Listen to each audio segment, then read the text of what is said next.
Sehr geehrten Damen und Herren, herzlich willkommen. Willkommen zum den letzten Event unseres GT3 Saison 2 bei der LRR Racing. Diese ultime Rennen sollte uns Action natürlich Emotion bringen. Aber unseren 21 Fahrer machen sich fertig und wir sehen uns allen guten Abend.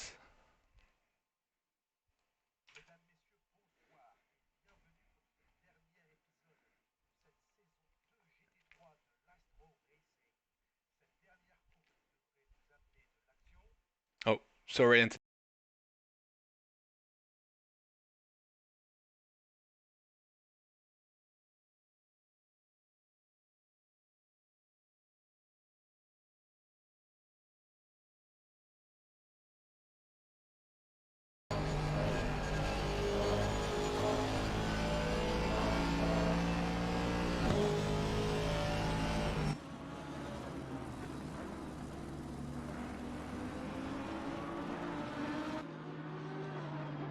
I didn't hear anything.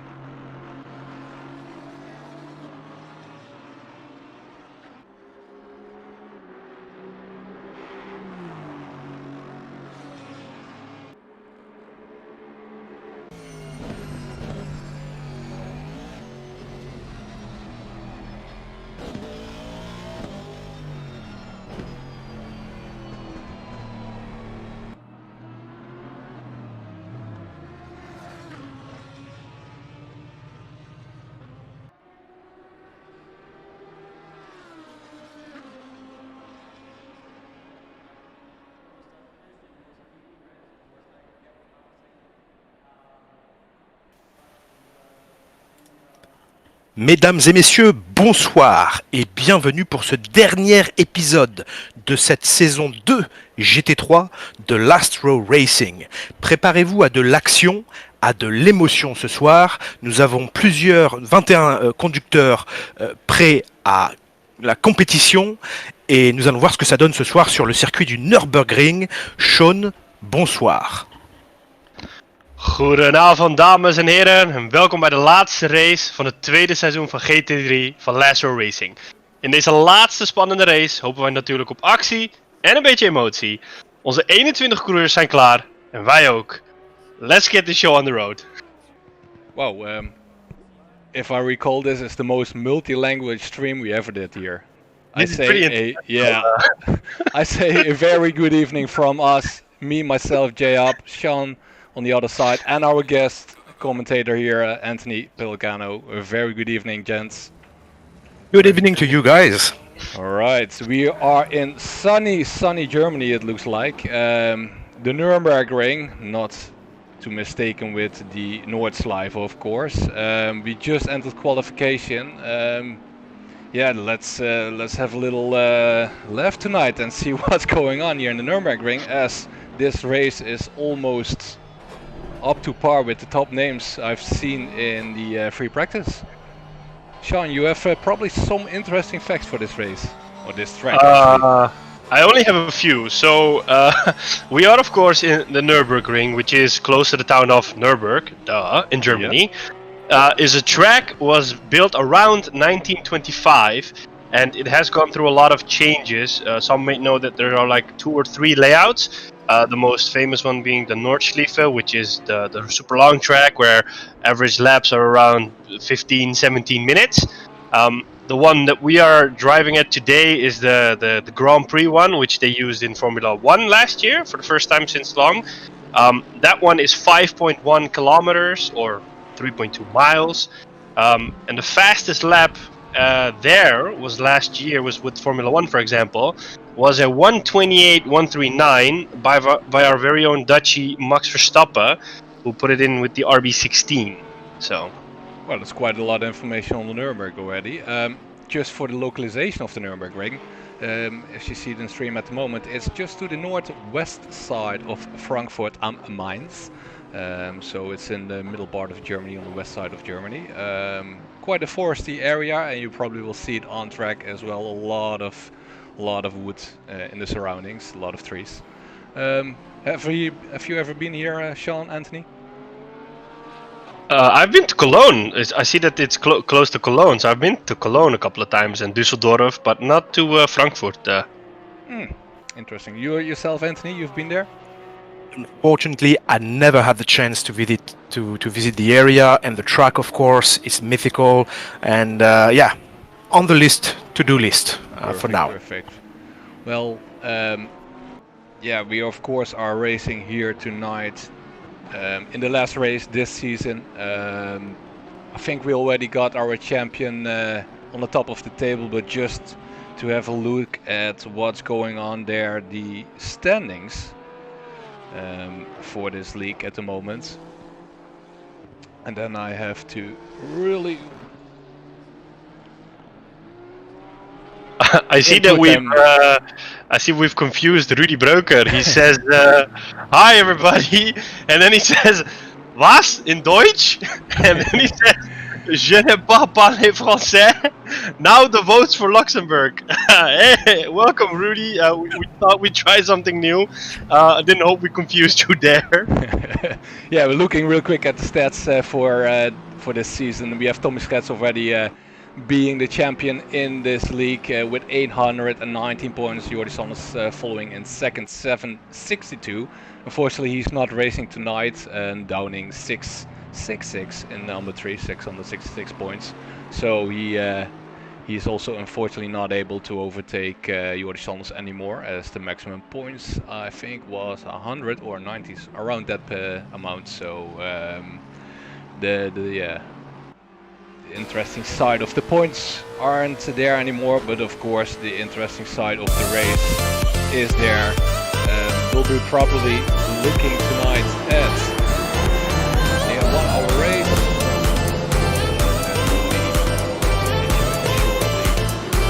Time of the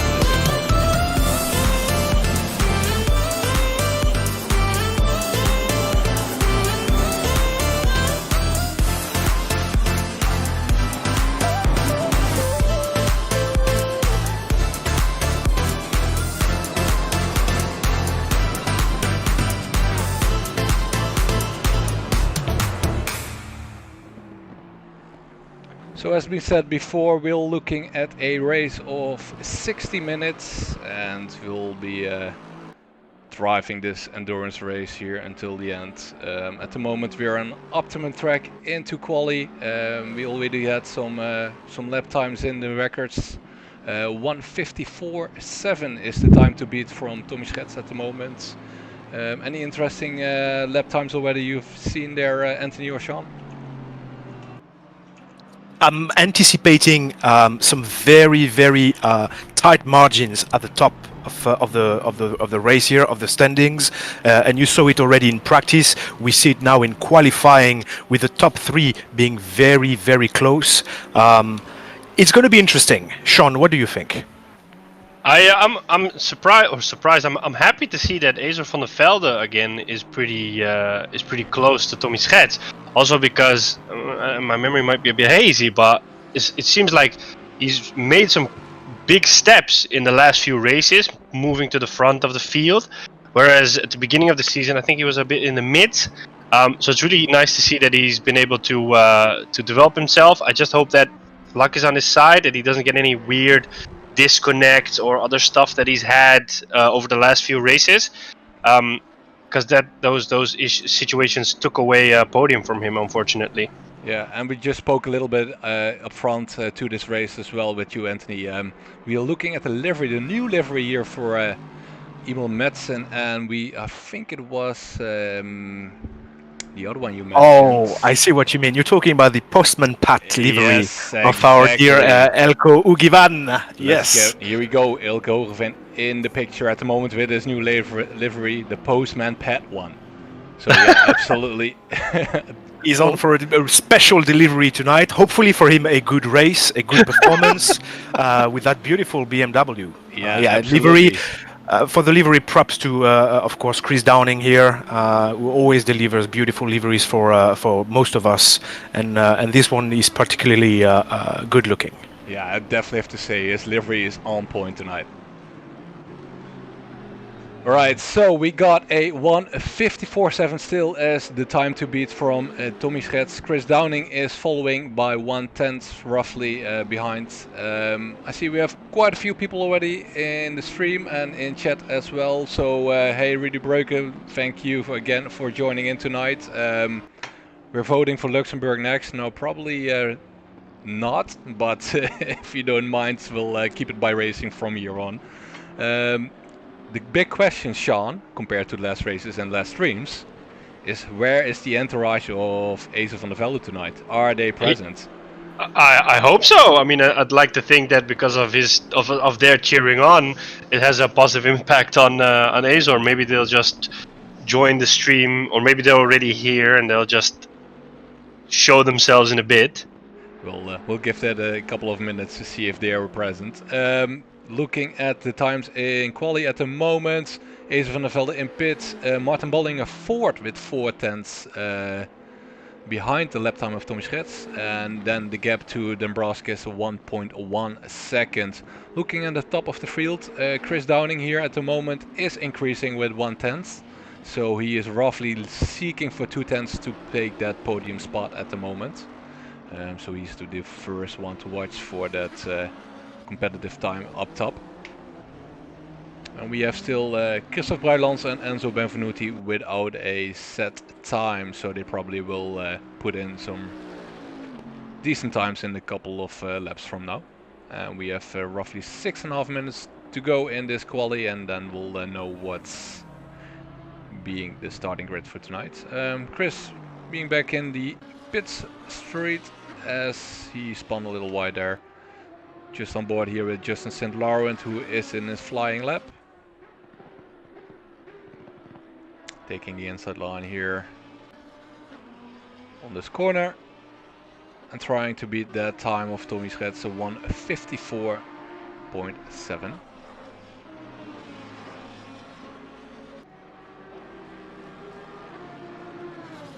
I see a number 20, M. Khalil. Is that a new driver?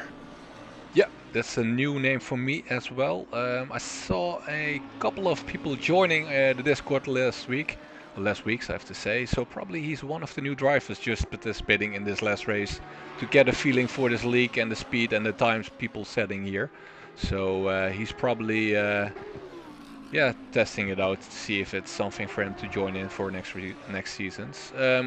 Antony, for you as well, being back in last run racing, how do you find the average level here that we have? Well, overall, from last season, of course, we've seen many drivers improve, both in terms of pure performance on hot laps, but also in terms of being consistent throughout the race, throughout the season. And that's very enjoyable, of course, as a spectator. And driving also, like you guys, from time to time, it's also enjoyable from a driver's perspective. But back to your question, many drivers here, and you notice they are all top 10, top 15. That mid pack is really tighter than last season, of course, and even at the front. We have, of course, Tommy Schetz, Jordi Sanders, Chris Downing, and now we have Acer van der Velde coming up. We also have Justin St. Laurent coming up in the last couple of races, Martin Boldinger and Esa Nokalainen. So of course you see that gives us more interesting races, more competition, of course always in the spirit of sport and respect. Yeah, we absolutely. also, I think, had Kaz Dambruskas win a few races. The infamous, if I don't like the track, I'll probably drive well. If I like the track, I'll probably drive poor on it. Method he uses. Yep. So he's probably not liking this track as he is top 10 at the moment, by his words. But going back to Anthony's words there about the league, there's a lot has been changed since the first season we had in the GT3 class. A lot of more drivers that are forming a pack based on performance, based on consistency. So I'm really looking forward to participate in the next season for this GT3 league and to see where we are going or where we're standing, as the league of course is every season growing and growing. Alright, so we got just over 3 minutes to go. Chris Downing is chasing up Schets, but unfortunately Schets just put in a quicker time as it is a 1:54.4 at the moment. 0.39 seconds for Downing to get closer to Tommy Schets there, and Ace van der Velde as well, still solidly in the top 3 at the moment. Let's see. In the backmarker area we have Hogeveen, Rafstar and our new driver Khalil fighting for that backmarker spot, and seeing Bruilons just putting in the time and is in top 5 at the moment, so that's definitely not a bad place to be for him. The question for tonight, gentlemen, is where is Martijn the Hulk Broker going to be standing at the end of the race? We've seen him trying to reach that podium in the last few races. He's on a positive tonight again. Can he make that podium finally? Well, we really hope for him, but unfortunately he had a lot of complaints about the struggling of the Nissan on these kind of tracks.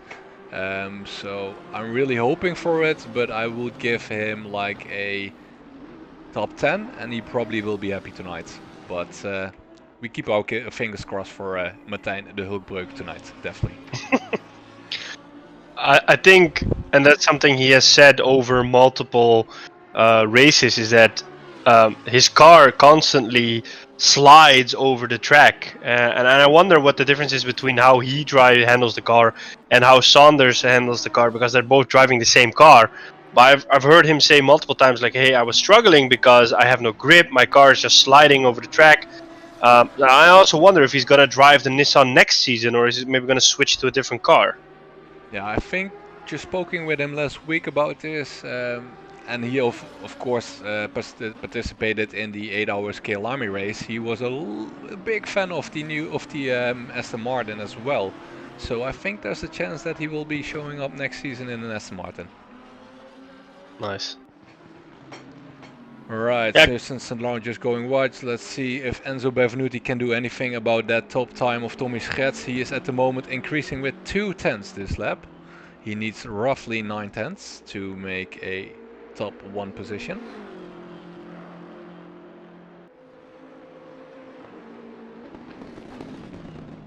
See, there's a couple of corners here into the quick chicane here for the last corner before start finish. He is 5 tenths up at the moment. Let's see how he will force his car out of this corner, and he will slide into P3 with a decent time of 1:54.8. So of roughly 4 tenths that he is coming short at the moment. We were just talking about Martijn Broker. He just pushed very hard on this last lap, gained a couple of tenths, and is now standing in 6th position. And right behind him is Christophe Bruilens. And those two are going to fight tonight for the final position in the standings of this season 2. Only a few points between them two overall. That's going to be a very interesting battle to follow. Yeah, I think as well that Martijn is trying to get the most out of it compared to the points that he has at the moment to slide in a spot higher. So definitely that's one battle to watch. You're definitely right there, Antony. But as well, Jamie Ellis at the moment P12. What can he do? He's like an enormous pusher last races towards the front end of the grid. So that's quite interesting to see what's going on with this race tonight as well. So I think we got everybody finishing the laps almost. Chris Downing is still in his flying lap and not increasing at the moment. So let's see, he needs roughly around 4 tenths. He's roughly on the same pace at the moment. Sliding here as well, so probably that's it for him as well. Yep, and Ace van der Velde is still on track, but finished his lap and just came short 1/10 there.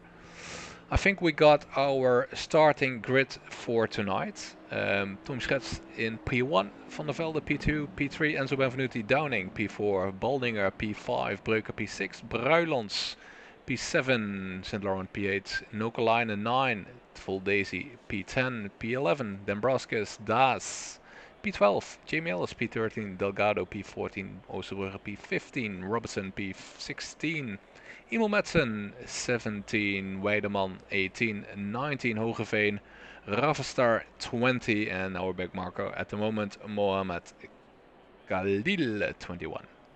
So there we have it, guys. The starting grid for tonight's race in the dark here at the Nürburgring. Any predictions from your side, Sean? I Looking knew at you the were standing. going. I knew. I know. I was have to do it. anticipating that one. I was just thinking about it. I think it's pretty. Yeah, I mean, like, I think Tommy Schets is gonna finish first. I think I want to give it to Azor, but Will I his think it's connection gonna. held? Yeah, I think it's gonna be Tommy Schets, Chris Downing, Enzo Benvenuti.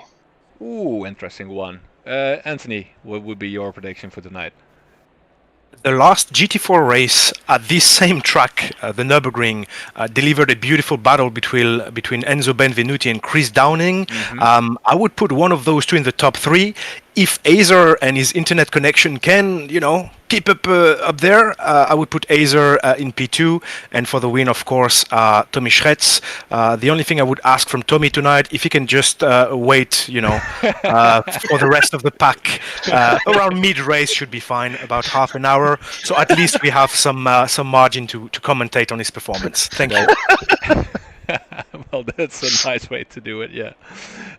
For myself, I would say Tommy Schretz 1, Downing 2, and I give a wild card to Baldinger 3.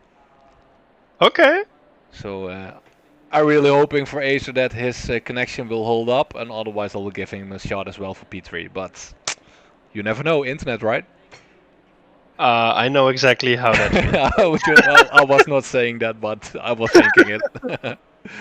Thanks. Alright, so we are almost 2 minutes 40 seconds away for the formation lap. Sean, looking at this season and your first season here, looking at the GT3 League in this community, what's your thoughts about it? I honestly I did not know what to expect coming into this, and there were some races, for at least that's how I feel from a driver's point of view. It might be different, that were like pretty long, like 90 minutes. So those were pretty hard to focus on, but it's like even harder for the driver. I really liked the curveballs the game threw at us with the races in the rain and in the dark, and I think like 2 races ago when it was 20% chance of rain and it rained the whole race, because that did mix it up.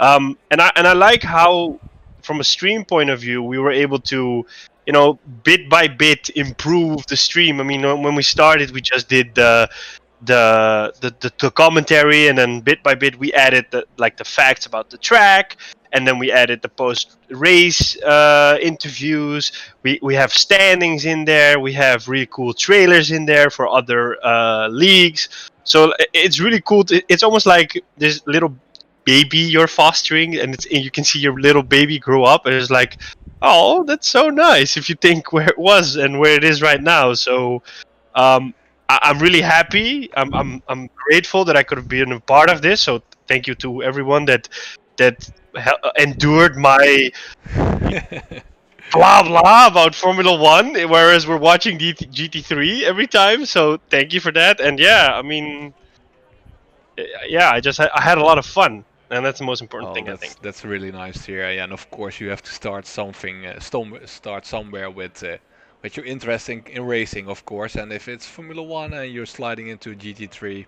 that's perfect by me.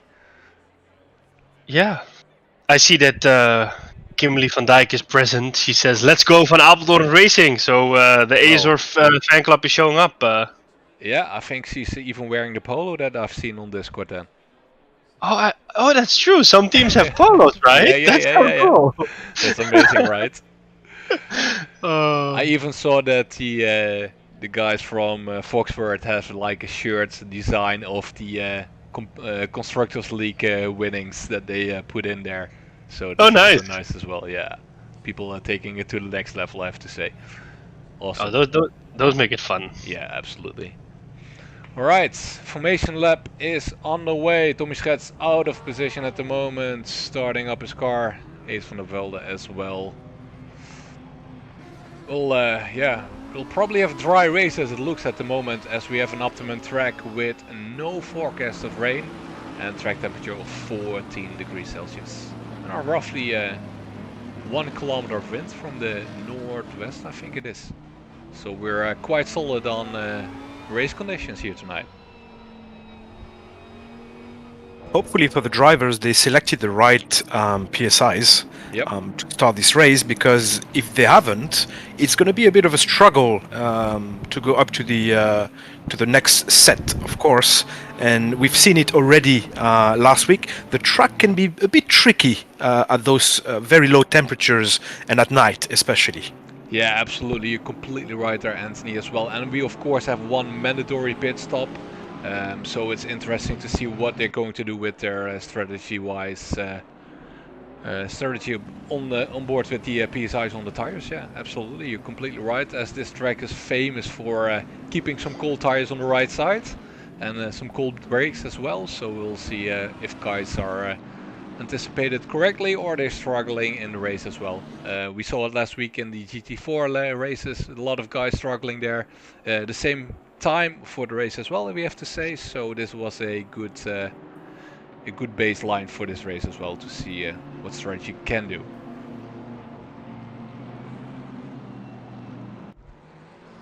Now that I think of it, we even had some exciting moments in which there was a drive-through penalty because a driver speeded during the formation lap and speeded through the pit lane as well. Yeah, I think the drive-through was for speeding on the straight before start-finish. That's the yeah, and there was also somebody that got one, I think, because they were speeding in the pit lane a couple of races ago. Yeah, some stuff happens, right? When you're like pushing. Yeah. Alright, so everybody trying to warm up their tires, as we can see here with Enzo Benvenuti.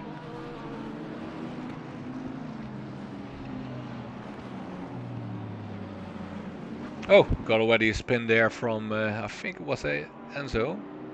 Uh-oh. Yep, it was Enzo Benvenuti, so I think he can join in on time within the pack. So he doesn't have to start from the pit straight. Yeah, looks like it. Hope he doesn't got any damage there from that spin, as that will keep on within the race.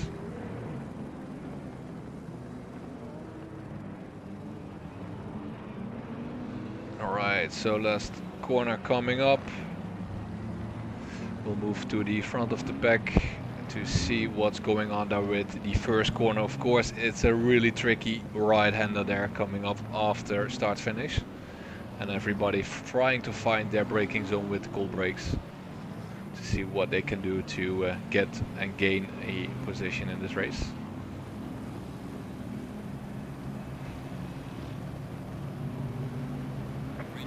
Alright, we are on the way for 60 minutes of racing here at the Nürburgring in the last race here of the LRR GT3 League. You got Tommy Schets leading the pack, taking the inside line. 3 wide, roughly. Kevin Bruidland, so they're really late on the brakes there, but clean in the front side of the pack. Clean as well in the back of the pack, although there's been a little bit of a touch between Delgado and Postman Pat. But everything in order right now. They're just carrying on and following the rest of the troops.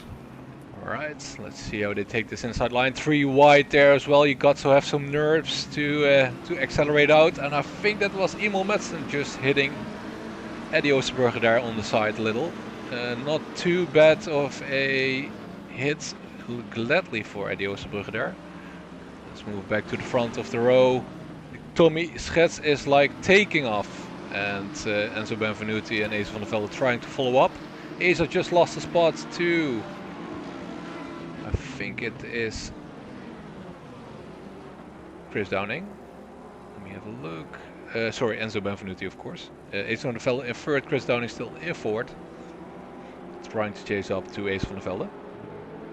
I think what you'll see is that that's what Chris Downing showed in the last race. What he was really good at is that he can just put the pressure on consistently, without doing anything crazy himself, and eventually a driver makes a mistake, and he's just waiting for that moment, and then he'll just grab it. get Yeah, by he's it. patient, definitely.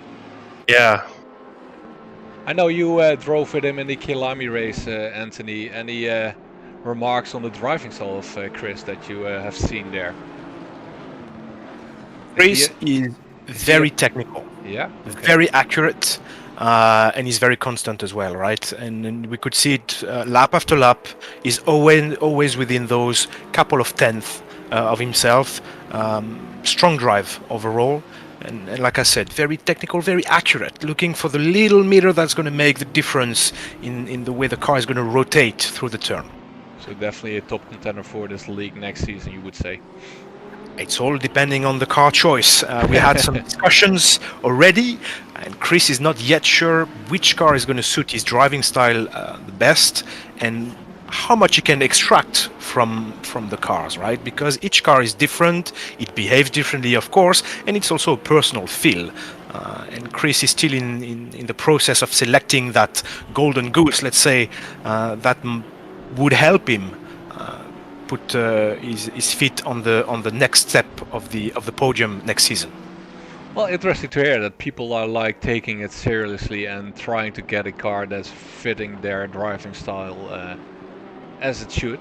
So Chris, yeah, probably moving away then, if it sounds like, from the battleship, the Bentley at the moment, and into a more attacking format car. Of course, not saying that the Bentley isn't an attacking car, but it's a more defensive car in my opinion. I don't know if you share that feeling, Anthony, as well. Definitely. I have a personal preference here. I'm a Ferrari fanboy. So, you know, the debate is ended here. Ferrari rules. Ferrari is number one. Yes. Ferrari sempre. So, you know. Forza Ferrari. Forza Ferrari. Exactly. Yeah. We'll see what next season brings us for Chris. What he will do here. But interesting, yeah. Of course, a Ferrari, a very strong car on those, quite a few tracks here on this league. So I think it's also cool to see that.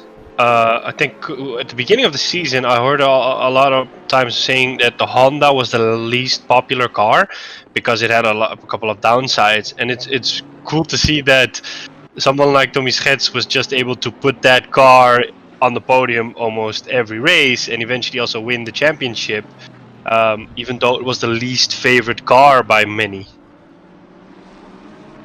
Yeah, you're fully right, Sean. He proved otherwise, I would say, with that car, definitely. So interesting to see what he will show up in next season, if he will make his life a little easier, or is he still able to push as much as he can in the car he's driving now, the Honda? That's the question, of course. He fitted his driving style completely to the Honda at the moment. Is he gonna drive the Honda next season as well, or?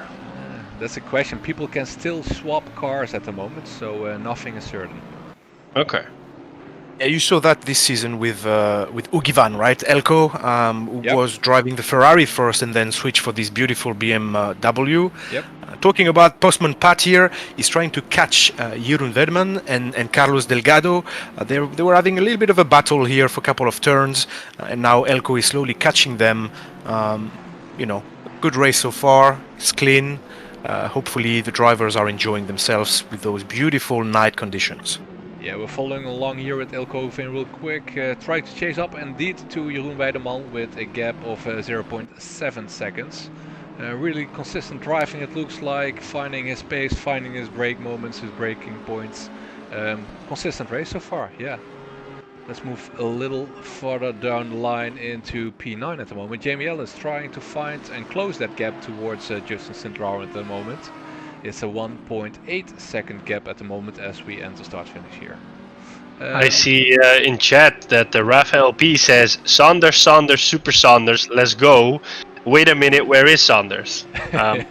He's not here tonight. He's not here tonight. I think it's something to do with AOR, if I'm not mistaken, or it's not, but unfortunately he's not driving. Yeah. Well, still, he still got the second spot in the championship. So decent result for him. Yeah, absolutely. All right, so 7 minutes into the race, and here you already see a couple of groups forming. Of course, at the front of the pack, Tommy is flying again. Please, Tommy, wait for the rest of the pack. Don't go by yourself. It's dark, it's scary, so, you know, stay with us. But you can see Enzo chasing him a couple of seconds with Azer as well. Then you have Chris, Martin Boldinger, and then you see a little bit of a gap with the Hulk Broker already, who's being chased by Nokolainen and Saint Laurent. So, you know, those three are going to have a go at it. And then if you go a little bit down the grid, also a couple of groups. Christoph Breulens is leading here a little pack with Madsen, Robertson, Delgado, and we were talking about Veitman and Elko having a little bit of a battle here. So it's going to be interesting to see in the next few minutes before that pit stop how those groups are going to behave and who's going to try to undercut. Yeah, and we got a spin there. I think it was Lup. I have to see. I think it was Delgado. It looks like, or even somebody further down the line. Or it was Moment Kill. No, it was Peter Das probably. But he's just leaving pit. And we're just saying, yeah, Martijn Breuker is leading the pack as well there in the P6 position. But it looks like he's defending more than that he's creating a bigger gap in that pack.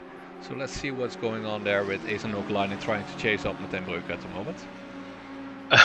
Raphael is asking who made him rage quit. I don't think anybody made him rage quit. He didn't show up at all. Yeah, he's probably just tied up in the other race league that he's in.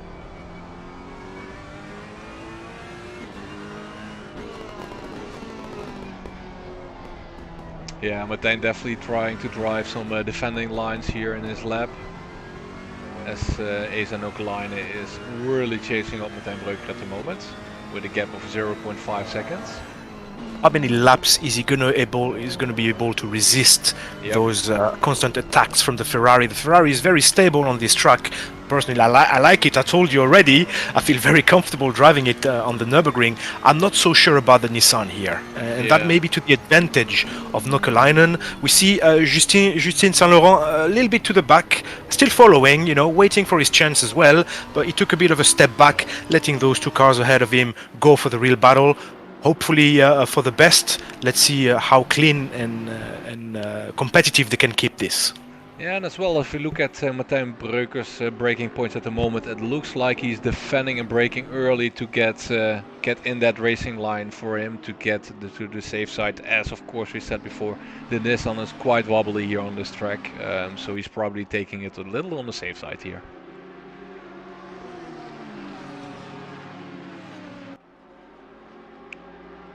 I have a question for Sean tonight. Sean, I don't know if you remember, and if some of our viewers also remember, a couple of weeks ago we were talking about calculation of points. Did you, Sean, tonight bring your calculator? Will you be able to help us simulate the rankings as we go along this race? The battery on my calculator died, unfortunately, so I'm afraid I won't be able to do it tonight. It's fine. Okay. Make sure you have enough battery, guys in the chat, our dear viewers here, and of course our drivers. It's a commitment. Sean will make sure he has enough batteries for the calculator next season. That's the commitment he's taking here. And as we were joking here, Sean, we saw Saint Laurent having a bit of a go at Nokelainen, and again he's on the back foot. He's just waiting for his chance here. Saint Laurent, you know, taking his time, letting Breuker and Nokelainen having the little battle. Hopefully for him and for them also, they don't lose too much time to the front of the pack. We saw Chris Downing with Azer getting really close, and they're creating this little gap. So let's not wait too long, gentlemen, because Tommy is gone anyway. But let's not create too much of a distance with these top 3-4 cars. Yeah, Tommy is definitely flying there, Antony, as you mentioned. Just cruising along on a space that he's familiar with. Enzo Benvenuti trying to chase up towards Tommy Schetz, just being lapped, or actually he lapped Peter Das as a back marker through his because of his early pit stop and trying to chase up to Tommy Schets. Gap at the moment is roughly 3 seconds now.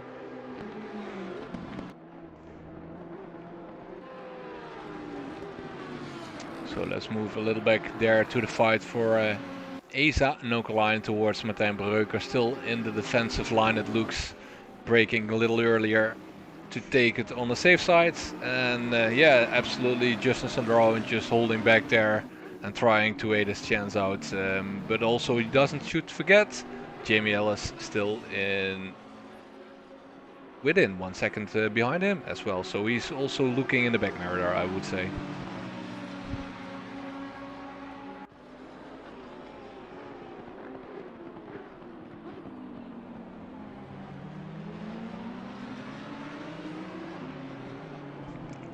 Martijn Breuker there defending on the inside line towards our friend Asa Nokalainen, and he just passed Martijn Breuker there. I think he's just keeping the fight fair and clean and doesn't block that many if he isn't able to keep on the space at the moment. So the next car in line will be Justin St. Laurent for Martijn Breuker to keep his defending line on. Is Peter Das, is that a DNF or is he already out on the track? He is back on track, so he made an early pit stop, probably due to a spin or a little incident at the end. Okay. So he's back on track, definitely.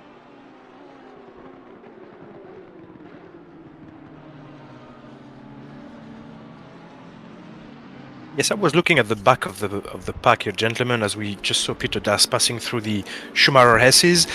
Someone to mention here as well is Robertson. In the last few races, he had really good results.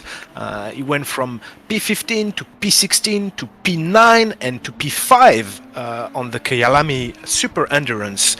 He's a bit on the back foot here. Hopefully for him, it's just temporary and he can catch up with the rest of the pack. But it would be interesting to see how he recovers. That current P19, he's been fighting a little bit with Khalil. Let's see how far he can go up the order. And same goes for Kas Dombrovskis, right? Currently P17. From earlier discussions, what is he doing here? Shouldn't he be top 15, top 10? Yeah, that's the big question, of course. Probably, I would say he likes this track. I would say the same, because I mean the guy's got podiums when nobody expected it. So yeah, it looks like he's really defending towards Eddie Oosterbrug at the moment. So he's really struggling with his pace at the moment. So it could be like tire wear or a spin or something like that, or he really doesn't, or he really likes the track. I would say then. And here, gentlemen, Christoph Breulens is under extreme pressure from Madsen and Delgado. They're going for it. Christoph is taking all the defensive lines, but Madsen and Delgado having none of it. They just go for it. We're just waiting here to see who's going to come on top of this three-way battle as they now enter the turn 6, turn 7 of the track. Interesting. Different car choice, different performance. I'm personally surprised to see the Honda performing so well here. So Tommy, once again, it's a cryptic message. Wait for the rest of the pack, please. Yeah, that's a fair thing to say. I think like Enzo Benvenuti at the moment is pushing as hard as he can, as we just saw him sliding through that corner, trying to chase up to Tommy Schets. The gap between Tommy Schets and Enzo Benvenuti isn't one to overcome for Enzo. 3.9 seconds. Entering this straight here, so probably Tommy is taking it a little on the easy side, or is he just like driving as normally? That's the big question, of course. That is something I do want to ask him in the post race if he finishes as first. Is like going into a race knowing that you already won the championship. What's your mindset? Do you think like, oh, I'll just make the best of it, and as long as I have fun? Or is that competitive spirit still there and saying like, no, I need to finish this race as first as well? Well, really to interrupt you there, Sean. We got a big fight here going on this way for Chris Downing towards Asa van der Velde, trying to beat him on the inside line. Ace are really good on the braking spots there, so giving Chris no chance at the moment. Really defending towards Chris as well, as Chris is pushing in that Bentley at the moment.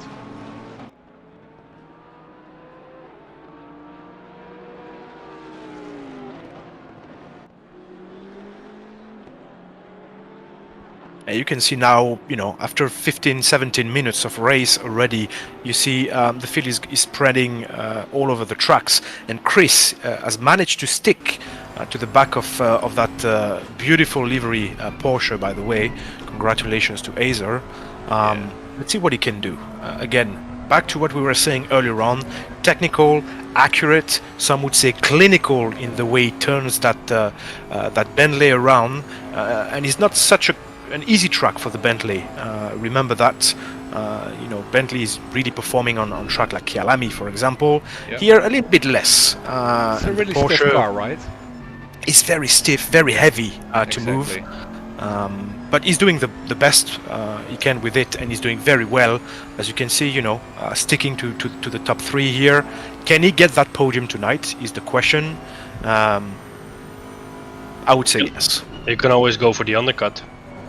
He will try definitely this undercut. Yeah, I think Ace van der Velde here up front is performing very well in that Porsche that he's driving with that Valerian steel livery he created. So it looks like his driving lines are really smooth, really clean at the moment. No struggles there from Acer. Let's see if he can keep his internet connection alive and keep Chris out of his bumper at the moment. It looks like it. So it's one battle to keep in mind for this race. Absolutely. I was mentioning the three-way battle between Breulens, Delgado and Madsen. It actually panned out already. Breulens may have made a mistake, may have been pushed off track. We don't know. He's pitting right now, as you can see on your screen. Yep. I don't know what happened there, but what I can say is that Madsen is now in P10, closely followed by Delgado, and they're still having that little battle between the two of them, as you can see here. Yeah, it looks like that Christophe Breulens had a little bit of damage there on the front side of his car, so it could be involved in a little hit and miss there from Delgado or even Emil Madsen, one of both. So definitely one for the interview if they end up on the stage, but we'll find out later on probably. Alright, so Breulens still in pit. He will of course lose a couple of spots and will result in a long stint on the second set of tires that he's putting on at the moment. And let's see if we move forward, Martijn Breuker, how he is doing defending towards Justin St. Laurent at the moment for P7. Oh, those three are having a great battle there. I'm sure Justin is enjoying chasing Martijn. Can he pass him though? And we have Ellis right behind also. Let me join the party, guys. I also want to race with you. Yeah, this looks like a lot of fun here on track. Those three guys, like they are so consistent to each other on the track, on pace at the moment. So really enjoy to watch and probably as well into race towards that pack of those three guys. And I think like as well look at this attack going on here from Justin St. Laurent. Ooh, he just actually took the undercut here for the pit stop. So it's now Jamie Ellis trying to chase up Martijn Breuker. Jamie Ellis, of course, roughly on the field he's normally ending up in. So he's really comfortable on this pace, probably in the field that he's driving. As we know, undercut can be really powerful, especially on a track like the Nürburgring. Let's see where St. Laurent ends up at the end of his pit stop. And it's now 20 minutes into the race. Who's going to stop next? At the top especially. Is Chris going to try something? Can Acer defend? Is Enzo going to manage to have a successful pit stop? Anything can go anyway. At this stage of the race. Absolutely, yeah. So the gap between Enzo and Acer is already increasing at roughly 5.9 seconds at the moment, and the fight is really going on between Chris Downing and Acer van der Velde for P3. So we have two little gaps there of Tommy Schetz in P1 recently at 6 seconds towards Enzo Benvenuti, and roughly around 7 seconds towards Acer van der Velde. Right, St. Laurent just out of the pit here. He has a clean track, no one in front of him, no one behind. He's just on him for the last 40 minutes of this race. Where can he end up? How hard is he going to push in those first couple of laps? He has to be careful. Cold tires still, he has to bring them up to temperature in this beautiful, cold, sweet night at the Nürburgring. Yeah, at the moment, so mandatory pit stop has been completed for Justin Senneran. Fall back to P18 at the moment. Of course, everybody still has to pit up front, so that will bring him some advantage at the moment towards his fresh tires, but how will his tires end up in 38 minutes of racing? That's the big question for him. I see Jamie Ellis as well making that pit stop. He was of course fighting in that pack with Martijn Breuker and Justin St. Laurent. So he will try to lose as less time possible towards Martijn Breuker. So this is the lap for Martijn Breuker to push forward and to create a bigger gap towards those guys. Let's see how he, if he's able to. As that's at the moment his last lap was a 157.4, where Jamie Ellis put in a 156.8. So he was definitely on the defending line there.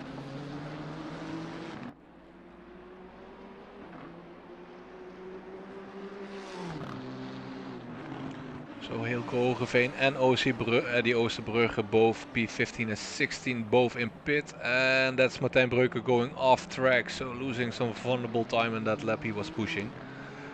This is only a upside towards Jamie Ellis and Justin St. Laurent, of course. So let's see where they will end up in a couple of laps when Martijn Breuker will make that pit stop.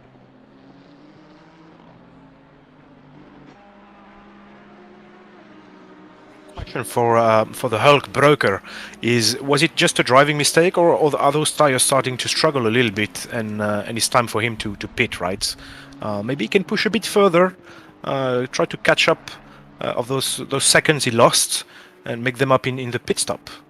Yeah, that's an interesting question as well, as he is just coming down the straight before the sector 2 in this lap he's putting inwards. So interesting to see if he's continued to push or he's taking that pit stop as well, not to lose any more time. So important information, J.Hub, for everyone in the chat, everyone watching us tonight. Postman Pat has stopped already. He's on to his second row of deliveries for the rest of the evening. So don't worry, people. Postman Pat is on his way for you. Yep, he's just left pit and he is trying to push towards Jamie Ellis at the moment in P17.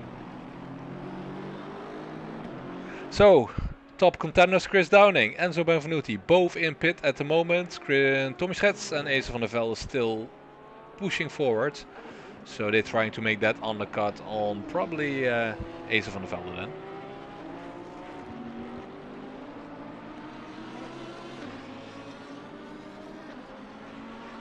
Chris Downing decided to stop at the same time as Enzo Benvenuti. Benvenuti is now out of the pit. Downing is completing his pit stop. It's going to be interesting to see how all those early stoppers are going to basically put themselves in between what we were expecting to be the top 10, top 15 at the beginning of the race. How that order is going to change very quickly. Except, of course, for Tommy Schretz, who's flying with more than 10 seconds on Ace van der Velde. He's on a rough pace of 155.4, so roughly 5/10 quicker than the quickest time behind him, and that's Martin Balding at the moment with a win 155.9. So he is definitely flying. Talking about Tommy Schets, he just entered pits, so he is probably losing a couple of spots, but still nothing to fear for him, as people still have to pit behind him.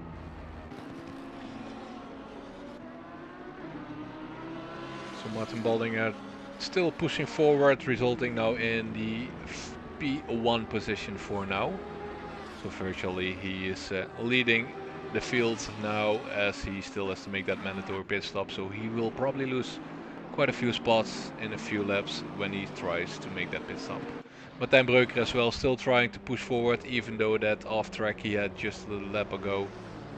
Followed by Emil Madsen and Chris Delgado.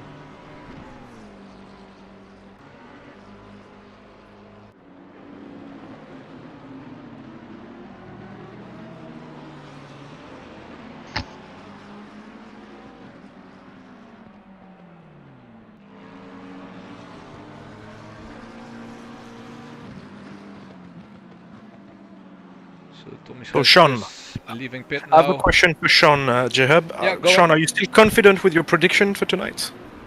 I still am. Okay. I mean, if we look at that, Downing has already head in, and that Van der Velde is still out. I hope by performing the undercut, Downing will be able to get ahead of Van der Velde, and then it's up to Van der Velde to get that pressure on Downing. And as you said, Downing is a technical, accurate, and clinical driver. I don't think the odds of Downing making a mistake are that big.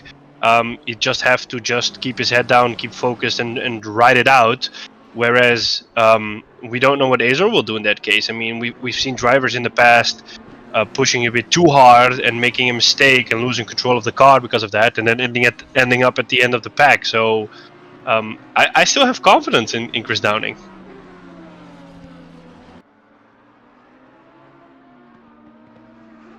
Right, we see 8 cars left for the pit stop now. And you see those standings shuffling a little bit. One of the last drivers to pit, Robertson, here in 12th position. Of course, pitting will bring him a little bit back. I'm surprised by Breulens. He really fell down the order with that. I don't know if it was an incident or out of track, and he's now trying to get back into the rhythm for the last half hour, and let's see how high he can finish in this race. Yeah, we got P2 at the moment as well in pit, so Martin Bollinger just pitted, so he is falling back to order at the moment, leaving Asa Nokalainen leading the pack now. Still, of course, have to make that mandatory pit stop. His pace at the moment, 1:55.9 as his best pace. I think Bruinlands had some possible damage on the front, right? That's maybe why he's dropped and he's having that gap. Yeah, I think as well that he had some damage there to the car. Yeah, he was in that battle with the other two cars. Okay, Martijn Breuken is now just pushing forward. Last lap was a 1:57.7, so on average to Asa Nokalainen in P1 at the moment, roughly 3/10 down on that time, but pushing still. So he's going for that long stint at the moment, as we are almost halfway down the race already. And we have some quite interesting names in the top 5 at the moment. Delgado and Rafa Star P4 and P5 as well.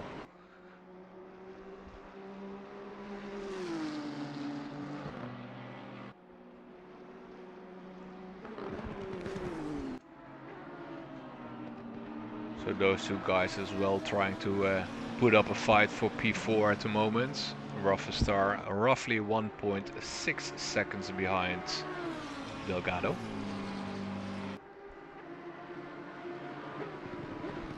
I didn't expect the race to be in the dark.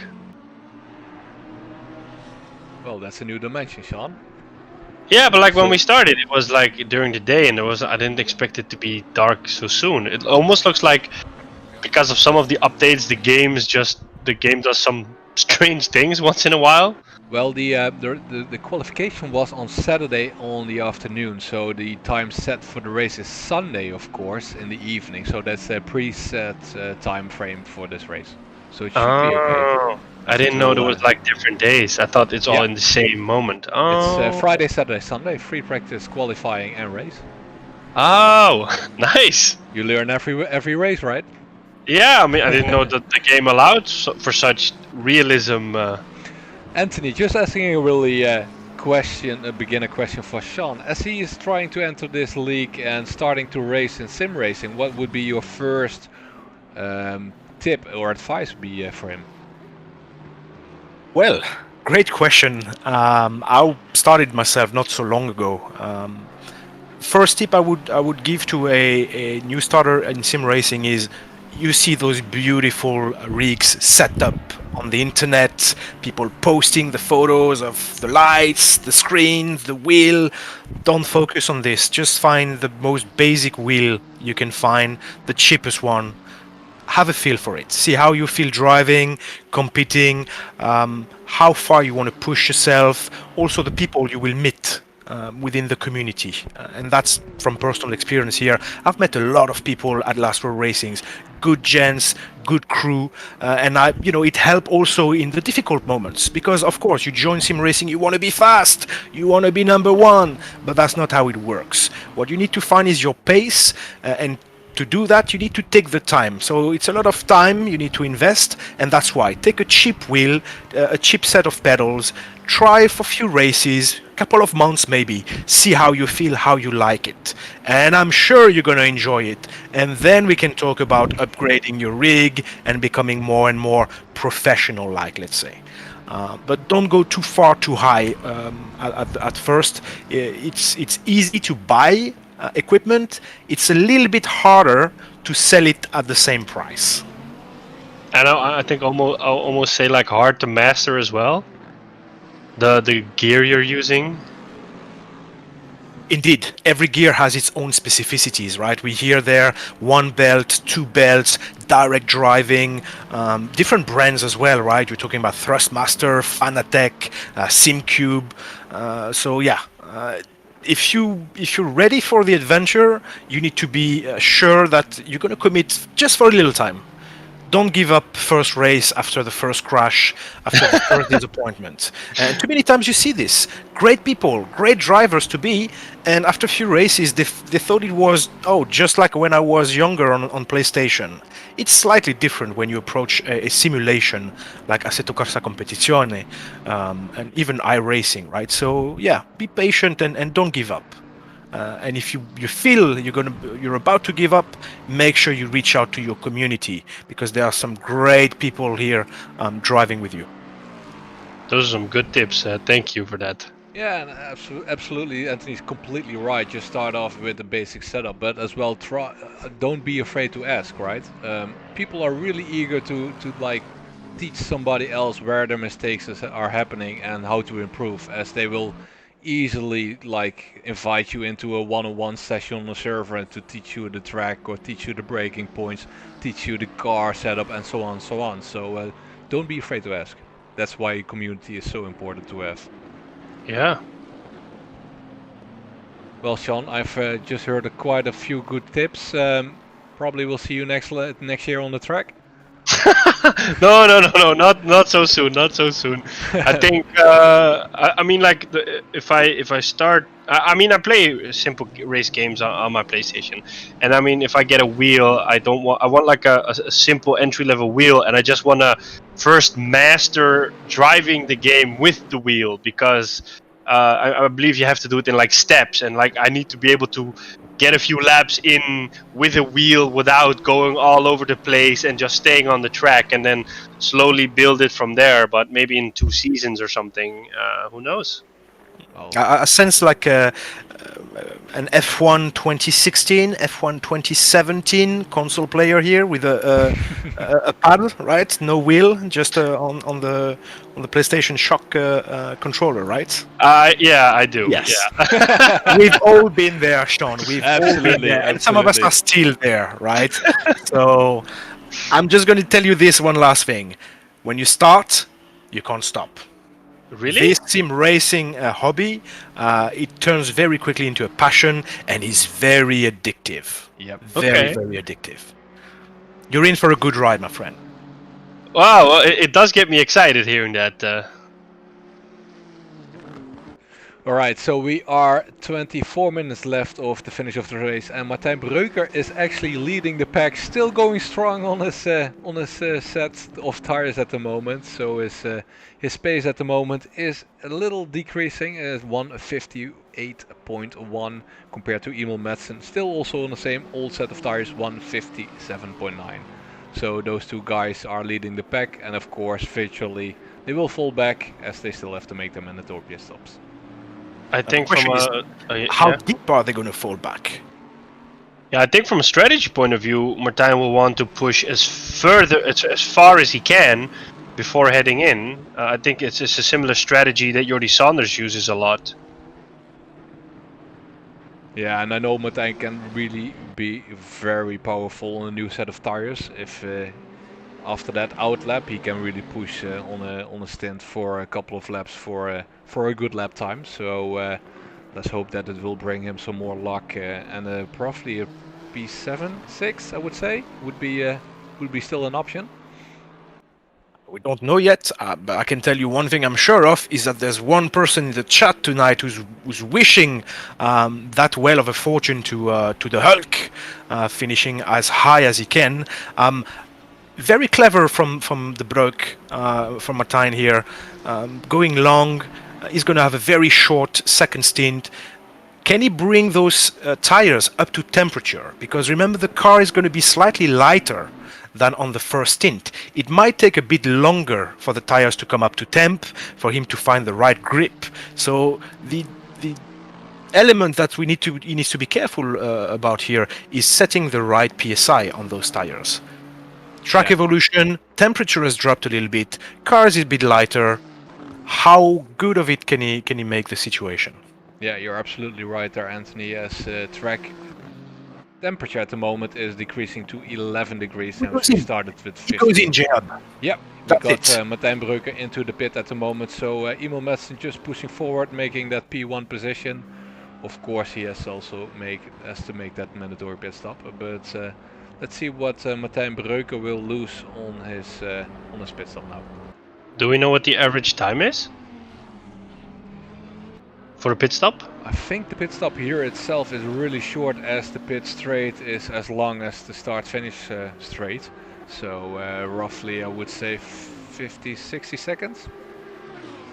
Yeah, I would say about that, about 50-60 seconds. I guess the difference can be made by the driver on how well he enters the pit, because the entrance of the pit is right after that very tight chicane, right? Yeah. And if you prepare yourself to enter the pit, you can't go full speed on that chicane. That's one. And two, you have to be very careful entering the pit on that right-hander, because it's a very tight corner. You're not on the track anymore. You're inside that line, and there is some grass and some wall.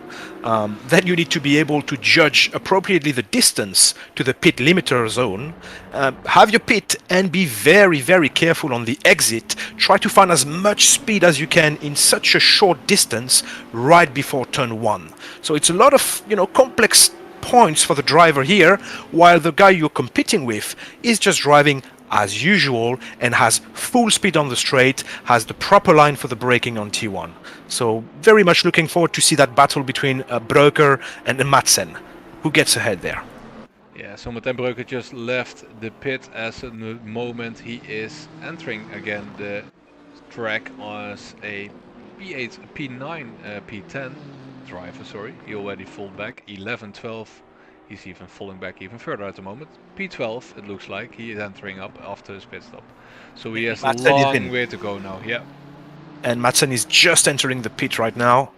Let's see where that's going to lead us, how tight the space is going to be on turn 1 between those two. Yep, exactly, so that's one to watch. Tommy Schatz just taking over the lead now as he's entering start-finish and leading comfortably towards P2, and that will be Enzo Benvenuti in just a couple of seconds.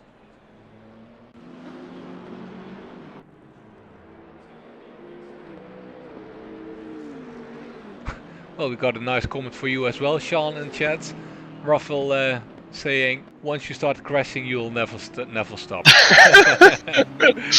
Well, that's one advice you can spot have. on. Yeah. So Emil Madsen still in pit. Last chicane, last turn for the Brugge before the starting straight line. Is entering the straight now, and you see Madsen moving out of the pit. Oh, that's going to be very, very, very tight. But I think Martijn is going to be ahead here. Oh, few meters apart, there. Entering turn 1. He has the outside and he takes the line. Oh, a bit wide on the exit of it. Madsen is back. Oh, what happened to Madsen? I think we got a little lag there on the server side or my internet connection, as we see Martijn sliding on track at the moment. So probably that will be restored. Oh, and Delgado, Rafa Star hits Madsen. He stopped, right? Yeah. Or was it Delgado? It was Delgado, yeah, for sure.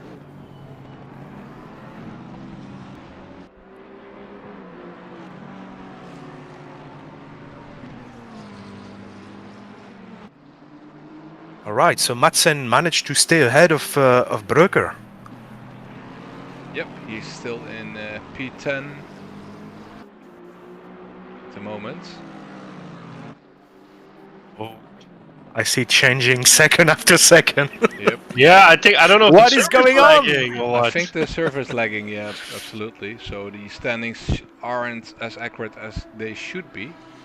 So probably it will restore in a couple of seconds then, as we normally see.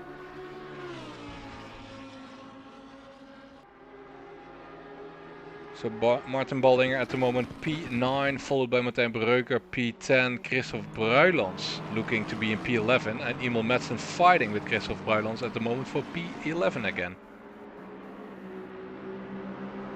So probably lost a spot there as well in that fight.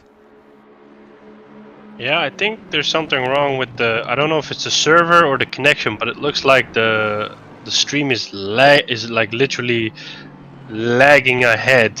At least on the YouTube feed, it looks like that. Yeah, we are in. Of course, there's some latency between the race itself and the stream, but we should be on the way again now.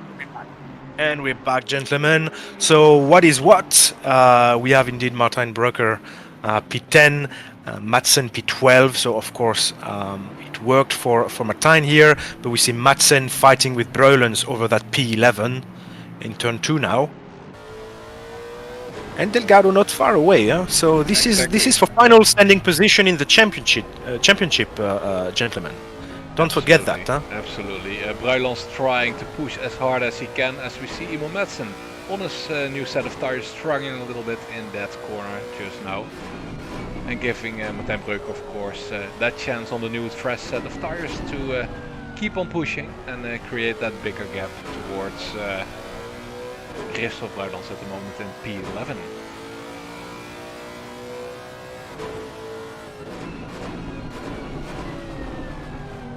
Little wide there for Christoph Bruilands in that corner, losing a little speed there. And Madsen is really thinking as well about defending towards Delgado here, as he is chasing up Emil Madsen now.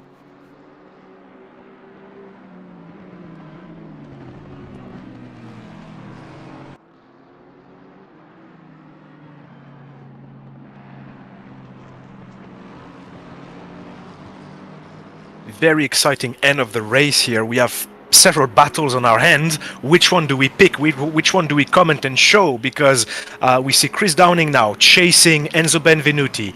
Is 3 seconds behind Benvenuti for P2, because of course Tommy Schretz is P1 and is gone a long time ago. Then we have Azer van der Velden 5 seconds behind Chris Downing.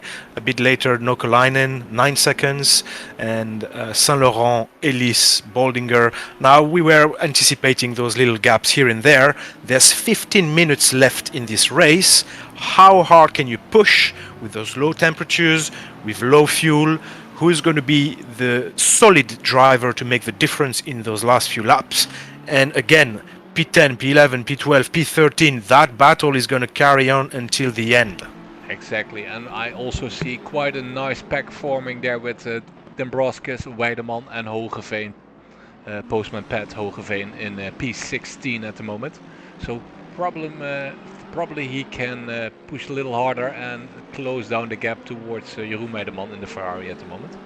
It definitely looks like it, as his last lap time was 1:57.9 compared to the 1:59.3 from Jeroen Weideman.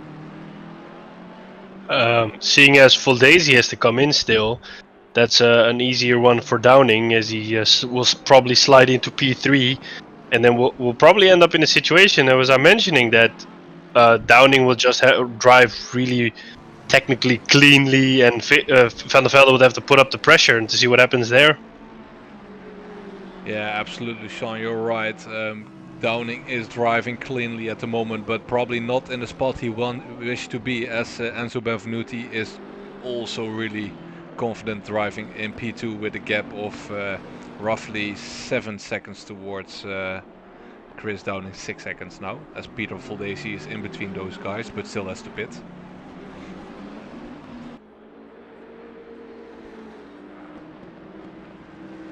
Now, how is Voldesi gonna manage his pit stop? Very interesting.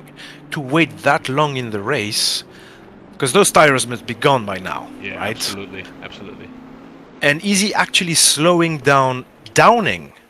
You know, staying ahead, maybe creating, I don't know, in F1 how you deal with these wind turbulences or whatever. You know, taking the right line, being having another driver in front of you also affect the way you approach your turns, right? So how much of an effect is that going to have on Downing? Because he's still chasing Benvenuti now. Yeah, absolutely. And giving you the facts there, Anthony, last lap, Peter Voldesi put in a 1:57 compared to the 1:56 of Downing.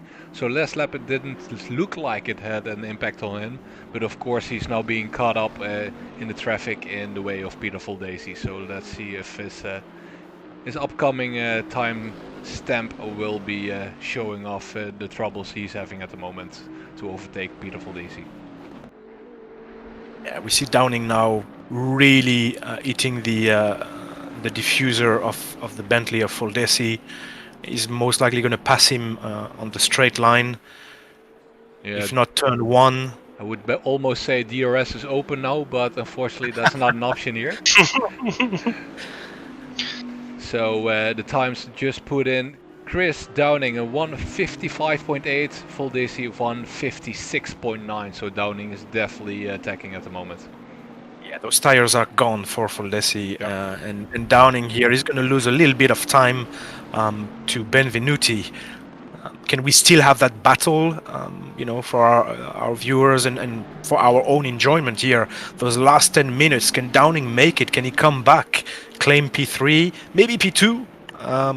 Interesting to see, of course, as Voldesi still has to pit, so the biggest question is when will he pit, and giving Downing that clean track ahead. That's the question at the moment.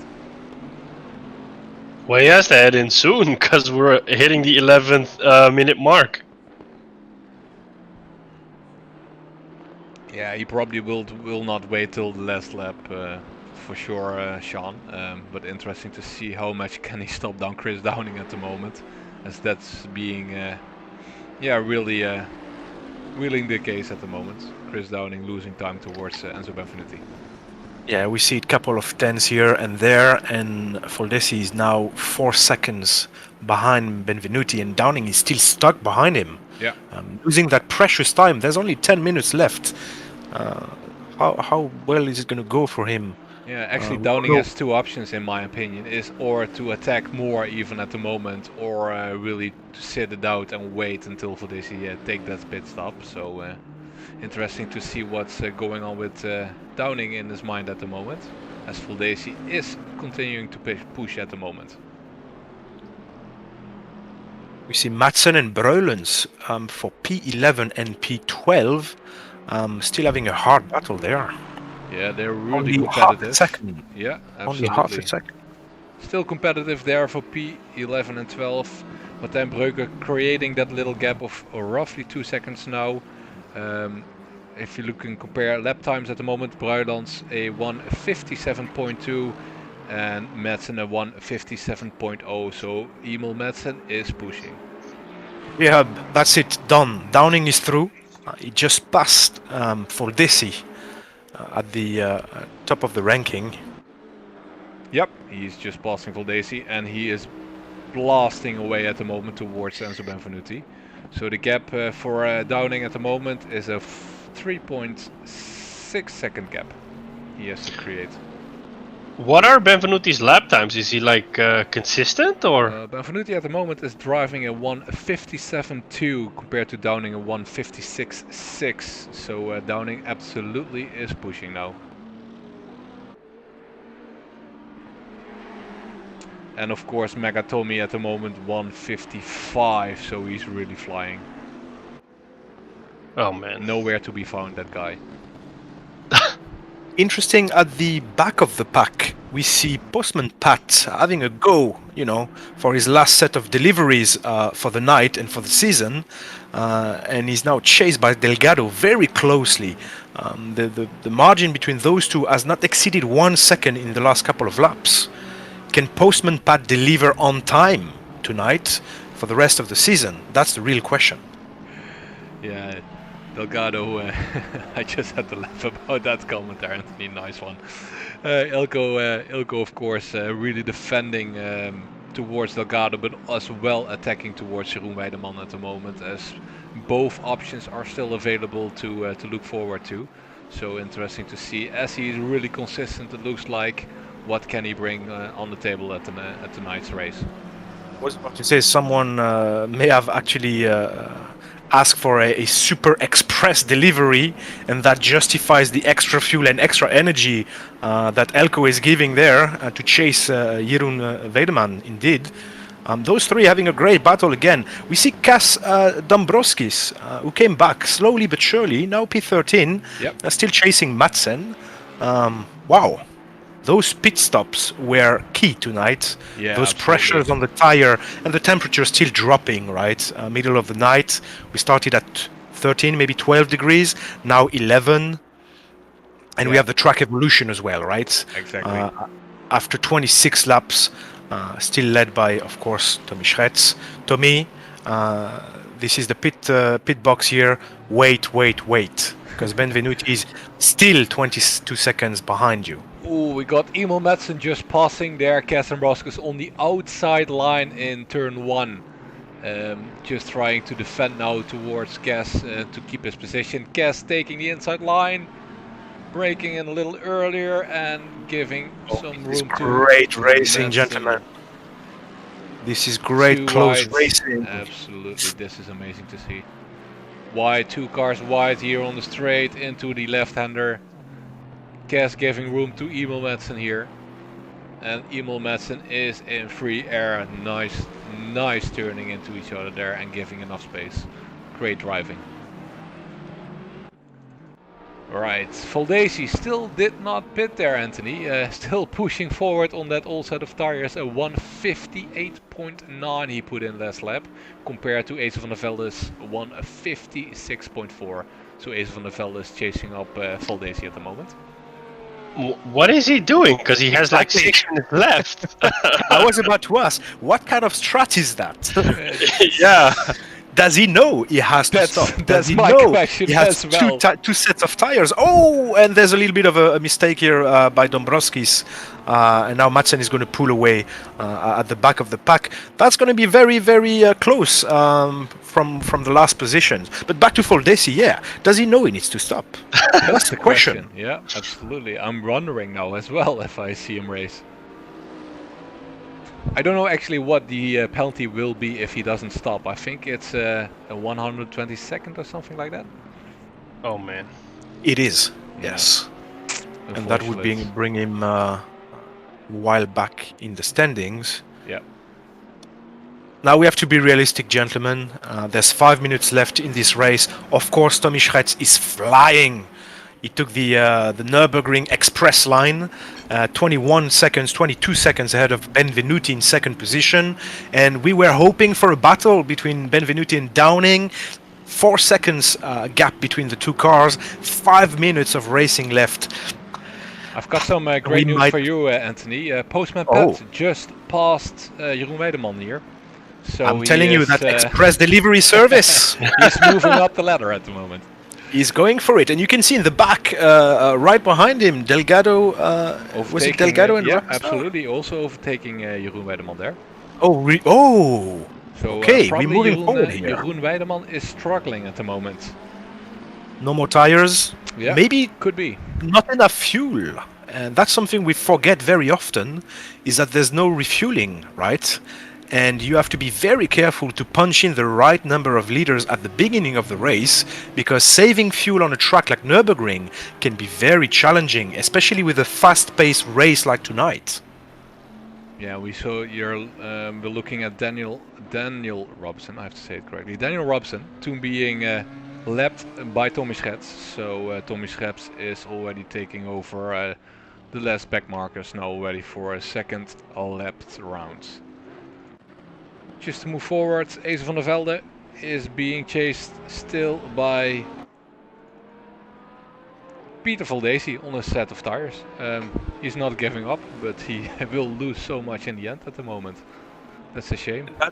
Does Peter Voldesi know he can't bring the tires back home and put them on the wall? He has to give them back to the FIA for or SRO to check the actual condition of them at the end. Exactly, I'm not sure he knows about that. I don't think he knows. I don't think he knows he has to pit as well. I think he's just gonna ride this one out. Yeah, could also be a strategy, right? What kind of strategy is this? I don't know, but it could for be the last lap to make his stop and see how much time he gained during the race. That's also that's going to be interesting to know and to figure out. So the gap Benvenuti downing at the moment 4 seconds. Will there be a change? Will there be a decrease in the gap that we see at the moment? That's the big question. In probably 1 or 2 laps to go at the moment. I think this is gonna be basically the way it is, like Schets, Benvenuti, downing. Well, you got what you asked for, Sean. I wonder what happens that causes Van der Velde to qualify really well, and then during the race to be able to not keep it. Like, is it like in this case a strategy mistake, or is it something else? I don't want to put him on Acer nor on the car itself, right? But you have two types of drivers. You have very good hot lappers and very good long race or mid long distance racers. And putting a great lap with the Porsche on Nürburgring in a quali is not driving it at 11 degrees with a pit stop strat for an hour. And tire degradation, track condition, also the fights he's been having, that changes the way he's handling that car on the long run. So I guess it's a combination of different factors. Acer is a very, very skilled driver, and we saw it in the last few races. His progression has been phenomenal. I guess it was maybe not the right moment, the right evening for him. The combination of, being consistent with this car on this track with those conditions. I'm very curious to see which car he's going to take for season 3 and how high he can be at the start of the season. We just got Voldesi into pit finally, and he just looked like he speeded in pit, so he has a stop and go as well added to his result now, unfortunately. So it didn't work out in the end as he wanted to. And final we just got the final lap warning for Tommy Schets here. It's a pity for Peter Voldesi, because with that stop and go penalty, it basically destroyed all the effort he put in that no stop, let's say, strategy. He could have ended up, in a I would say good position at the end of the evening, but that stop and go is just going to destroy the whole strategy he had for himself tonight. Yeah, absolutely. It's just blasting him away from the rest of the pack at the moment. So roughly around, what would be P18, 19? Well, in this case, I think he'll be last. Yeah, depending on the amount of laps Khalil has towards Voldesi, of course, 2 laps. So it should be probably around roughly 18 or 19. So on board here with Tommy Schets as he's entering the last stage of this race, and as well for this league. The champion already being crowned last race. Just one word, like outstanding performance, and just wow. The consistency, the speed that he carries into every race, and that in a Honda, it's been a hell of a ride for him this season. Yeah.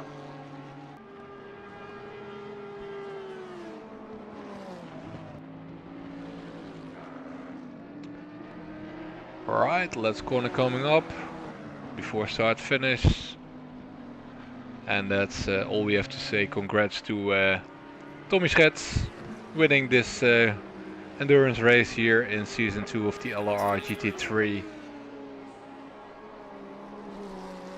And we just saw in chat that Kimberly van Dijk is saying Acer is switching over to the Porsche next season.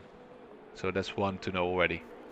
It says here Ferrari. Ferrari. Sorry, Ferrari. I'm saying Oh, driving the Sean, Porsche. Sean, you know what? Someone had a really long evening tonight, so we forgive him. Okay. Alright, so Enzo Benvenuti ending up in second, Chris Downing third.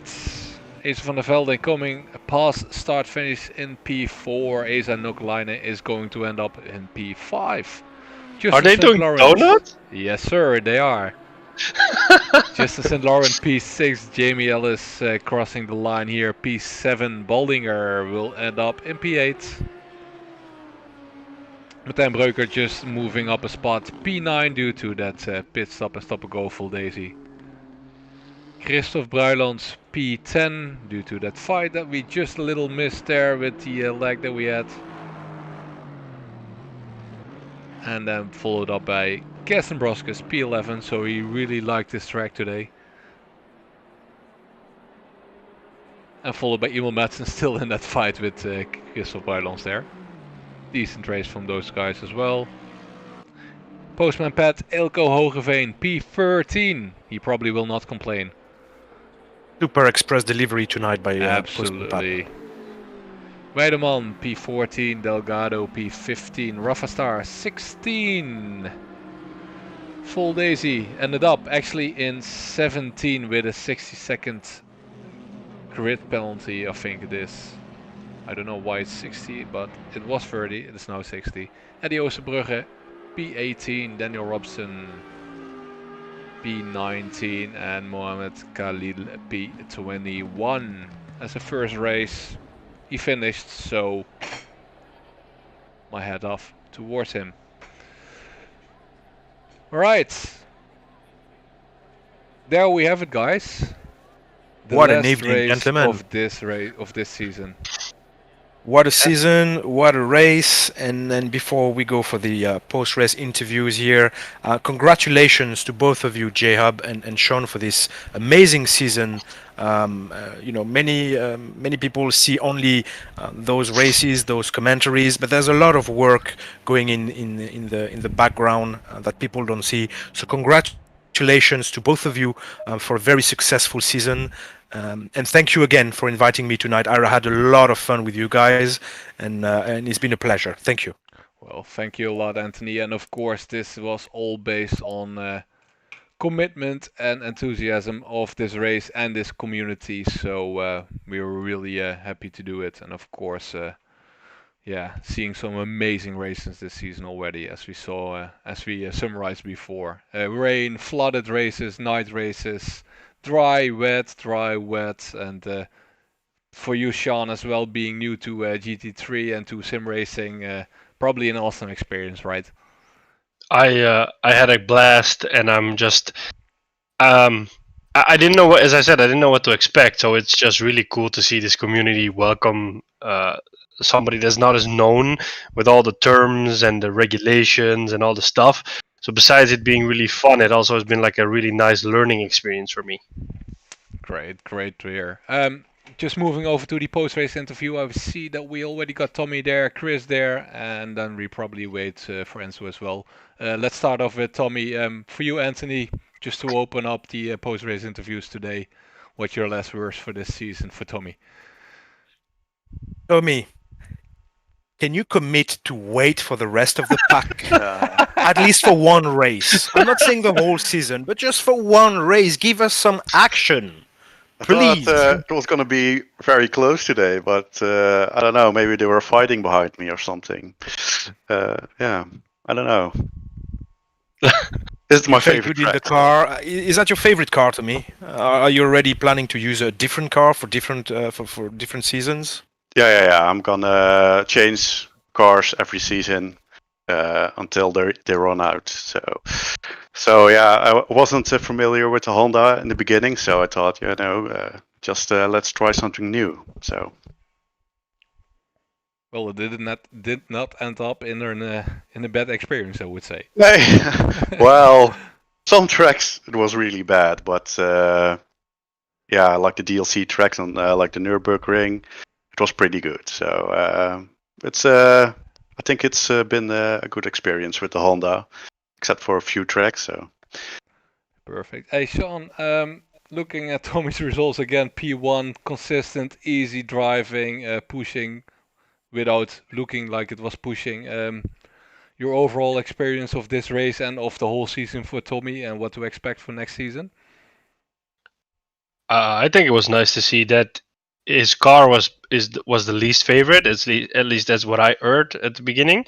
That a lot of people said, yeah, but the Honda is kind of like, yeah, nobody picks that car, and basically he had like an underdog car, and he proved almost every race that that car is capable of more in the hands of a skilled and capable driver. I wonder, in case of Tommy coming into this race, you already knew that you won the championship. What kind of mindset does that bring with it? Do you just think like, hey, I'm just gonna cruise through this race and I'm just gonna have fun, or is that competitive spirit still in there and saying like, no, I still need to bring in a P1 or as high as I can with this race? yeah, it was fun. Well, I started with let's just have a little bit of fun, but then it was like really close on the top, so I thought let's push a little more in the qualifying. So yeah, that's what I did. So a little bit of that competitiveness always comes out in the end. So yeah, that's why I pushed pretty hard today. Maybe you can help out Pellicano next season and try to bring the field a little bit closer. Congrats on the win at least, and congrats on winning a championship. Yeah, thank you guys. Thanks for the Tommy. streaming whole season. It was Thanks for having always me. fun to watch back. Thanks, Tommy. Thanks again. And congrats as well, of course, for winning the season and this race. Let's hope next season brings your channels a little more on the table, so you have a little more Yeah, well, I fights think on so. the Yeah. end. But we'll see next season as well. We'll see you probably on track in a couple of weeks again. Okay. Thanks, Perfect. guys. Thanks, Tommy. Moving over, Anthony. Chris is with us tonight. My man, money man, Chris in P3. What did you thought about his performance tonight? Yes, I'm a bit disappointed, not by Chris driving, but just by the turn of events on the race, right? Tonight, I was anticipating, I was waiting for that battle with Benvenuti, and it delivered in the first part, not in the last part, unfortunately. And Chris, can you walk us through those last few laps after the pit stop? What happened to you? Hello. Hello. What happened after that? I wasn't really in the rhythm. Really struggled with this car this week. Yeah, I just didn't have any confidence in the car, and then there was a back marker. He lost me a second, I think second half. I just didn't have the pace, and then I do a good lap, and then Enzo would have a bad lap, and then we just swap over. So there was no way of catching him, and he didn't make any major mistakes, so I just didn't have any more pace really. So this is the end of the love story with the Bentley. Yeah, I can't wait to get rid of this car. Okay, and that's something we were actually wondering during the stream is, do you already have an idea of which car you would be likely to drive next season?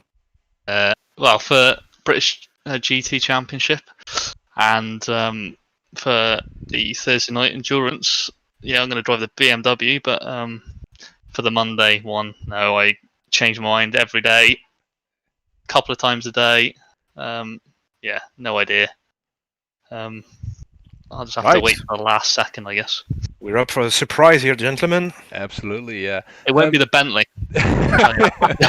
Well, I scratched that one off quite early already tonight. Chris, just a little question there. You already pointed it out a little. The back marker you were driving behind Fuldesi, was he like really slowing you down at the moment, or was it more like sit and wait until he pitted? What was your strategy on that side? Oh no, it wasn't for Daisy. It was someone else. I don't think for Daisy held me up. He might have held me up by half a second, and then he let me pass on the straight anyway. So he obviously knew he wasn't fighting with me. So fair play to him. He didn't have to do that. He could have carried on fighting me, but he didn't. So that was good driving. Yeah, there's no strategy. I was hoping that he'd pit, and I was saying to the guys in the voice chat, it's like, come on, he needs a pit. Yeah, he was really struggling on the last laps on the tires set that he was putting on. Yeah, absolutely. Sean, looking at Chris, and actually your prediction came out correctly, spot on. Any comments on his performance tonight? To be honest, he said like, hey, my pace was off and consistent, and I didn't feel it. But like based on what I saw, is like the exact opposite. So either you have a really good way of hiding it, or I don't know. It's really nice to see you consistent. I mean, like I said that. One of the things I said was like, what will probably happen is that you will just keep on the pressure for Azor, and then eventually you'll overtake him or you'll undercut him, and then you might get a bit of pressure from him, but you probably won't budge because you drive, and that's something Pellicano's beautifully is you drive really consistently. You're really a technical and accurate driver, and that's what we're seeing back. So it's really nice to see that in general. Yeah, you should have seen the practice that I had for this car. Every time I went through the Schumacher S's and the last chicane, I just binned it every lap. Couldn't drive it, and I ended up having to use. I didn't have time to make my own setup, so I had to use my Barcelona setup. But the downforce difference between this setup and my old and the one that was meant to be used for this track is ridiculous. So. Yeah, I followed Azor, and I probably had more pace than him through the corners. But the minute he got to a straight, he just carried on driving away. So same would have happened if I caught Enzo. So he was really competitive. Absolutely. Yeah. Yeah, and I did an all right job, but I had no confidence in the car, so I wasn't happy pushing anymore. I wasn't doing quali laps, put it that way. Yeah. Well, P3, not a bad result at all here at the Nürburgring, as we've seen last week in the GT4 race. Everything can happen here. Congrats again with the podium, Chris, and probably the standings, if I'm not mistaken, P3. So congrats on that side as well, and let's hope there's a little more in the barrel for you next season, and we'll see you back on track. Yep, cheers for the stream, guys. No problem. Good Thanks job. a lot, Chris. Thanks. Yep, Antony, just to switch it off, I don't think we have Enzo in the post-race interview tonight, but we have your Hulkenberg, Martijn Breuken there. Any last words for him as well? Martijn, the Hulk, the Breuker. How did that race go for you? And do you have also, could you please share with us how this whole season turned for you? Well, let me start with the qualifying. I kind of out-qualified my actual pace. I did a PB in qualifying unexpected. So I was a little bit further up the grid than what my actual pace was. So I expected to fall back during the race. But I wanted to keep driving, so I would be on camera and you could say funny stuff about me on stream. I promise I did not. We kept it very professional for once. Decent, absolutely. Okay. And after that it was pretty boring. It was a 11-second gap ahead to Baldinger and a 10-second gap to Christoph behind. So it was pretty boring for the last after the pit stop. But for this season, you were fighting for the undercut with Madsen, weren't you? Yeah.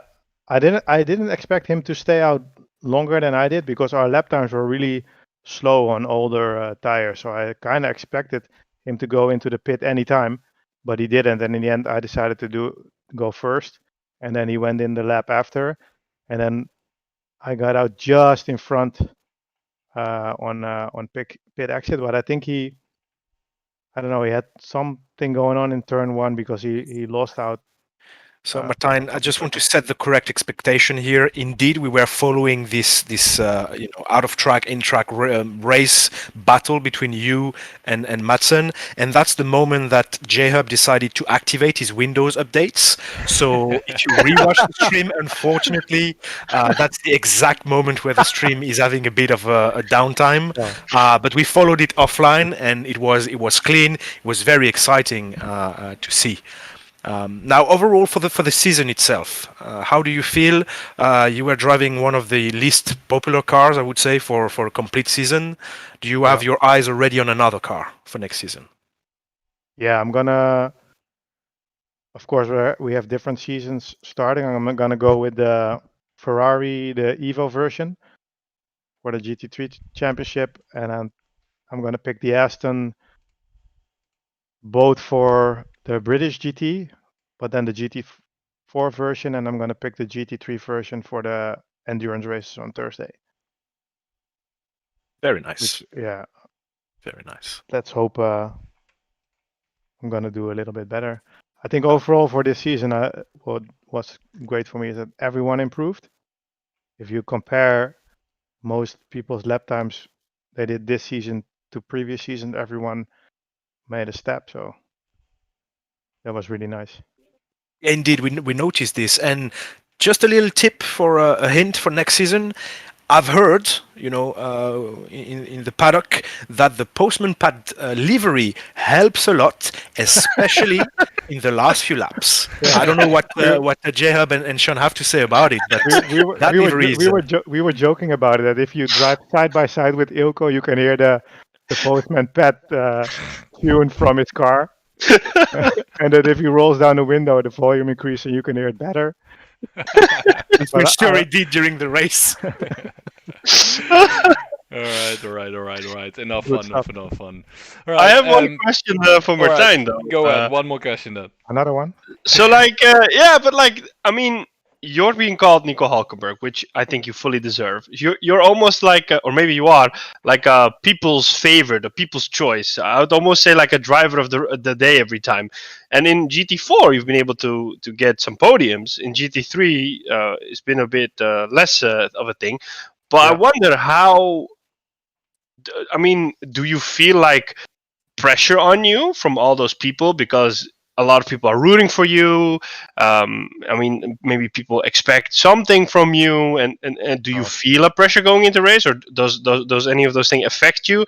Or is it like, no, it's just me in the car and I'll see what I can do?